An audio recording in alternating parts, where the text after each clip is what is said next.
Bueno, en la recta final de nuestro espacio hay algunas preocupaciones, porque, a ver, hemos insistido, en lo personal he insistido en este espacio con Belkis, con todo el equipo de la primera hora, tanto aquí en el noticiero, en las redes sociales, en los diferentes canales de difusión, sobre advertir que, por favor, la pandemia no ha pasado, que la emergencia sanitaria no ha pasado, no es que ya no hay el COVID-19, no es que ya todo está normal. Hay todavía protocolos que hay que seguir, hay que mantener el distanciamiento, hay que seguir usando mascarillas. Sin embargo, en los últimos días las cifras oficiales dan cuenta de que se ha comenzado a experimentar un incremento de contagios y entiendo que también de las cifras de fallecidos por COVID-19. Carlos Soporto nos atiende telemáticamente, él es analista de datos. Siempre cito a Carlos porque gracias a su inconmensurable aporte digital, fundamentalmente a través de su cuenta Twitter, durante todo el contexto de la pandemia nos permitió entender de mejor manera las cifras y, por ejemplo, saber, comprender, evidenciar que las cifras oficiales que proporcionaba el Ministerio de Salud en su momento no eran las cifras reales. Y claro, Carlos se daba el trabajo de hacer las comparaciones, por ejemplo, del exceso de fallecidos con las cifras del Ministerio de Salud y las cifras del Registro Civil. Bueno, hoy lo tenemos a Carlos, que también ha publicado algunas preocupaciones en sus redes sociales sobre lo que está pasando a nivel de cifras. Carlos, qué gusto, bienvenido, buenos días, ¿cómo está? Buenos días, Fabricio, un gusto estar aquí, conversar contigo y bueno, conversar un poco otra vez de cómo está la situación del COVID en este momento en Ecuador. Claro, empecemos por ahí la pregunta obvia. ¿Cómo está la situación del COVID, Carlos? Sí, definitivamente tuvimos, bueno, más o menos desde el mes de julio, un descenso de casos de hospitalizaciones, de fallecidos confirmados, muy notorio, ¿no? También coincide con lo que fue la vacunación masiva, el programa de vacunación masiva en Ecuador, y definitivamente se vivió este descenso hasta más o menos, hasta el 10 de octubre, más o menos por esa fecha, ¿no? A partir de octubre sí hemos visto un incremento, ha sido un incremento leve, pero lo que preocupa en este momento es que es sostenido, que ese incremento continúa y semana tras semana, ¿no? No es un aumento muy preocupante de momento, no es un aumento que se está dando rápido, pero sí es un aumento sostenido. La tendencia definitivamente cambió, esa tendencia de disminución de casos cambió y ya no solo vemos en los casos, porque esto ya después de la vacunación no solo hay que revisar casos, hay que revisar hospitalizaciones, hay que revisar también fallecidos, ¿no? Y también revisando lo que es UCIs, pues ha aumentado la ocupación, ¿no? Las camas ocupadas han aumentado en el último mes. Ahora bien, ¿se puede, digamos, hacer esa comparación o establecer que otra vez hay complicaciones de camas UCI cuando está claro, por ejemplo, que en el sistema de salud se ha reducido tal vez el número de camas en las unidades UCI y de hospitalización para tratar casos de COVID? Por ejemplo, aquí en Quito ya se desmontó el centro bicentenario en el ex aeropuerto donde se había implementado justamente un área para el tratamiento de pacientes de COVID. Digamos, hay una disminución de camas, incluso de secciones en los hospitales para atender el COVID. ¿Cómo podríamos ahí hacer la comparación, Carlos? Sí, por eso lo mejor es verlo en números absolutos, no en porcentajes, porque a veces leemos titulares que dicen estamos al 50%, al 70% de ocupación UCI, pues depende, ¿no? Porque si tienes 1000 camas y tienes 500 ocupadas, estás al 50%. Pero si tienes 100 camas y tienes 50 ocupadas, también estás al 50%. La situación de los 500 definitivamente es peor, ¿no? Entonces, en este momento sí, la cantidad de camas asignadas a COVID, asimismo como venía en junio, ha disminuido, cada vez disminuía más, y realmente tuvimos hace un mes ya pocas camas asignadas a COVID, creo que menos, un poco, alrededor de unas 200, ¿no? Asignadas. Y a comienzos de octubre, pues habían 100 camas UCI ocupadas a nivel nacional. Esto en comparación con, por ejemplo, con los picos como en situaciones como en mayo, pues ya habían 600 camas ocupadas, ¿no? Y ya llega un momento en que ya no puedes ocupar más camas porque simplemente ya no hay en el sistema, ¿no? Y definitivamente 100 no es tan preocupante, pero lo que preocupa es que sí, de octubre ahora hasta noviembre, pues ahora ese número se ha incrementado a 167. Entonces, sí hay un aumento, y yo diría que si sobrepasamos las 200 camas UCI ocupadas en el país, no tanto por ocupación de porcentaje, con más inversión entonces, de momento se puede ir asignando más camas UCI, pero si pasamos estas 200, pues sí ya pasamos un umbral de momento de preocupación, de que hay que tener mayor prevención, y definitivamente si llegamos a pasar las 400, pues volvemos a estar en una problemática otra vez de tener que sacar camas de otros sectores para tener camas COVID, de dejar de programar, dejar de poder hacer operaciones programadas para darle más atención a COVID. Entonces, creo que estamos en un momento en que podemos prevenirlo, que estamos a tiempo, que el aumento se está dando, pero se está dando de una manera lenta como para poder actuar, ¿no? Ahora, revisando obviamente su alerta, y por eso le invité a Carlos, su alerta en su cuenta Twitter, nos recordaba que ya no hay capacidad hospitalaria ni personal contratado con meses anteriores, y hay que recordar que Ecuador no tiene la capacidad UCI del Reino Unido o de España, por ejemplo. ¿Podemos hacer esa comparación? Es decir, ¿cómo se maneja esto sobre la capacidad hospitalaria en el Reino Unido, en España, que usted lo ha mencionado, Carlos? Sí, definitivamente ellos, no tengo el dato aquí en la mano, pero ellos, en general en Europa, el sistema sanitario de Europa, pues tiene muchas más camas por 100.000 habitantes, ¿no? Ecuador. Y así ellos en ese momento tienen muchos más casos que los que hay en Ecuador, pues el sistema sigue aguantando, ¿no? Tienen más capacidad, ¿no? Ecuador, si bien en el año pasado se ha aumentado la capacidad hospitalaria debido a la pandemia, ¿no?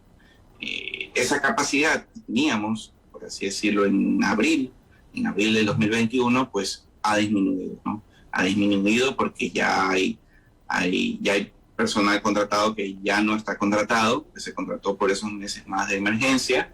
Hay camas que ya no se están utilizando, hay camas que también se están utilizando para otras emergencias, y hay, como dices, hay simplemente centros y lugares que simplemente quedaron completamente deshabilitados, ¿no? Entonces, si llega a ese momento otra vez, pues otra vez se tiene que dar una inversión muy fuerte, y eso es lo que preocupa, porque no se sabe si realmente se pueda dar otra vez, hacer esa inversión, otra vez contratar todo ese tipo de personal, y encima juntarlo con el plan de vacunación que se están dando refuerzos, ¿no? Entonces es un esfuerzo bastante grande que se tendría que dar. Carlos, ¿cómo está en contrapartida el flujo de la información oficial, que de alguna manera fue el talón de Aquiles durante el manejo de la pandemia y el inicio del plan de vacunación? O sea, realmente hubo muchas falencias. Nosotros, desde nuestra condición de periodistas, realmente tuvimos enormes dificultades para obtener información oficial por parte del Ministerio de Salud en su momento, y luego la opacidad con la que en un primer momento el gobierno anterior manejó el plan de vacunación. Digo, ¿ha cambiado el panorama del flujo de la información o persisten las dificultades, Carlos? Pues ahora hay mejor comunicación, ¿no? Eso sin duda. O sea, hay un equipo de comunicación que uno le puede consultar algo y no necesariamente siempre dan los datos, pero hay una facilidad, ¿no? De que los den. Definitivamente la que es la página para revisar los datos de vacunación es muy buena, bastante amplia, y bueno, todos los días están entregando también información de COVID. El único inconveniente que hay en este momento, y que persiste, bueno, desde el comienzo de la pandemia, es que no hay datos abiertos, ¿no?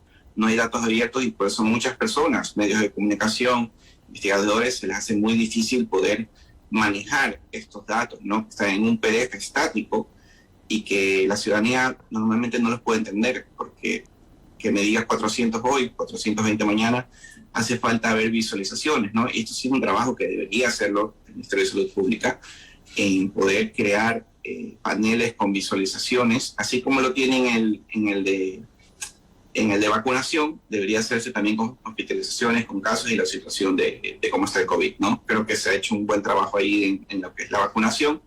Faltaría trasladar ese trabajo, buen trabajo, también hacerlo a la parte del COVID, ¿no? Aún así, como hay la vacunación, cuando la vacunación tampoco hay una base de datos abierta. Entonces, por ejemplo, yo el otro día estaba tratando de buscar un dato que es cuántas personas mayores de 65 años hay vacunadas con 2 dosis en Guayaquil. Ese dato debe existir, pero no tengo acceso a ese dato. Una base de datos abierta podría revisar ese dato. Y así comparar también, por ejemplo, cuántas personas por 100.000 habitantes están fallecidos sin vacunarse y vacunadas, ¿no? O sea, se podría hacer un trabajo mayor si proporcionaran datos abiertos, ¿no? Carlos, de los datos que usted ha revisado, ¿cuál es la ciudad o la provincia que registra más complicaciones en este momento por el aumento paulatino de contagios? Sí, definitivamente lo que hemos visto es, en general, hay un aumento general, ¿no? En todo Ecuador. En la Amazonía preocupa, tal vez probablemente es una de las menos vacunadas que hay en Ecuador, de las regiones menos vacunadas. Lo que es Sucumbíos, se da un aumento importante. De ahí, bueno, en Guayaquil hemos visto un aumento también sostenido, pero realmente no todas las provincias están presentando un aumento leve, ¿no? Realmente, por así decirlo, no me preocupa en general, sino todo el comportamiento, ¿no? Sabemos que en la costa hay un aumento sostenido, en la sierra también, en la región sierra también, y en el oriente sí es lo que más está dando, ¿no? Este aumento, ¿no? Probablemente porque son provincias que tienen menor porcentaje de vacunación, y sí, definitivamente son las que probablemente necesitan más atención, ¿no? Probablemente también son las que menos UCIs tienen, ¿no? Menos capacidad UCI también tienen. Leí un dato el otro día sobre Morona Santiago, que Morona Santiago es la provincia que en cambio registra el porcentaje más bajo de vacunación y que en cambio Pichincha, me parece, y Galápagos vienen a ser las provincias con un porcentaje más alto de vacunación. ¿Qué datos tiene Carlos Oporto al respecto? Sí, definitivamente las provincias más vacunadas está Pichincha. Definitivamente creo que se ha hecho un muy buen trabajo ahí. En general, como decía, lo que es la deficiencia está en las provincias de la Amazonía. Bueno, Santiago, por ejemplo, Guayaquil tiene un 59.65% totalmente vacunado en la población, que es muy bueno. En general, hemos llegado a un 60% totalmente vacunado, que es bueno. Lo único que en este momento es muy difícil de predecir, ¿no? Porque cada país usa diferentes vacunas, pero vemos que en Europa definitivamente los refuerzos están siendo necesarios. Escuché a la ministra de Salud ayer a decir que más o menos las vacunas 6 a 8 meses tendrán el efecto de la inmunidad.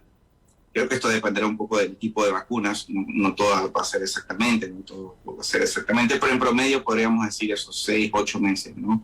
Y con esos 8 meses, pues estamos hablando que las personas que se vacunaron, adultos mayores que se vacunaron en abril y mayo, ya deberían vacunarse en este momento. Lo que sí son vacunación masiva, todo probablemente no, tal vez en enero recién. Las personas que mayores que se vacunó con Sinovac probablemente se tendrá que esperar un poco hasta enero. Pero sí, definitivamente los refuerzos son necesarios y hacer un llamado a las personas que son adultos mayores o personas que ya se vacunaron hace 6 meses, vaya a tener un refuerzo porque les va a ayudar a prevenir, ¿no? Más allá de seguir usando la mascarilla, pues es una pandemia y aún así con todos los cuidados que podamos tener, pues puede darnos todo, ¿no? Entonces eso es importante del refuerzo, ¿no? Yo creo que si seguimos esa prevención y seguimos ese plan de dar los refuerzos a tiempo, pues podemos evitar, ¿no? Podemos evitar eso de que decía de llegar a 400 camas UCI y ese escenario. Yo creo que es totalmente evitable en este momento. Carlos, hay una proyección, al menos es la intención del gobierno, el anuncio, de que hasta diciembre se pretende llegar a inmunizar al 85% de la población. Con los datos que usted tiene, netamente estadísticos, usted es analista de datos y nos puede de alguna manera dar luces y con base en una proyección, ¿se puede cumplir esa meta? Sí, depende. Yo creo que se ha aumentado ahora la capacidad de aplicar dosis. Lo tengo de momento proyectado hasta marzo del 2023, el 85%, pero tal vez en este momento más que más que llegar a ese 85%, creería que es más importante dar los refuerzos, ¿no? Los refuerzos creo que van a ser bastante importantes. De momento está el 1.3% de la población vacunada con un refuerzo, por lo cual creo que este tipo de refuerzos va a ser más importante que tal vez llegar a ese 85%, ¿no? Es algo que tal vez, si tuviéramos más datos, podríamos analizarlo. ¿Quiénes están siendo hospitalizados? ¿Están siendo hospitalizados los que ya necesitan un refuerzo? ¿Los que no? ¿Los no vacunados? Entonces, si tuviéramos más datos, creo que se podría generar una estrategia de, ok, tal vez en vez de enfocarnos tanto en llegar a ese 85%, pues más bien enfoquémonos en subir ese 1% que está con refuerzos y llevarlo por lo menos un 50%, y así evitar completamente cualquier tipo de confinamientos, de medidas más restrictivas y evitar una ola fuerte, ¿no? Eso sería importante saber, ¿no? Correcto, es importante obviamente que la opinión pública tome en cuenta aquello, el refuerzo, y eso me explicaban hace minutos, no se llama tercera dosis, se llama refuerzo, que nos explicaba hace un momento un colega. Es importante que nos administremos y de acuerdo a la información oficial, 6 meses después de que se recibió la segunda dosis. Eso es lo que han informado y han recomendado a las autoridades. Carlos, siempre un gusto escucharle y sobre todo recibir sus datos y su retroalimentación sobre estos temas que usted maneja, ¿no? La parte estadística y la parte de datos. Que tenga una buena mañana, muy gentil. Igualmente, por eso. Gracias. A Carlos Oporto, analista de datos. Hay alertas, ¿no? Hay una alerta, hay que cuidarnos, no hay que bajar la guardia. Hay estas preocupaciones que incluso han sido corroboradas por autoridades, por ejemplo, en la ciudad de Guayaquil, que hay un ligero incremento de casos. Por favor, no bajemos la guardia. Estamos vacunados ciertamente, pero hay protocolos de salud y de bioseguridad que tenemos que mantener. 8:54.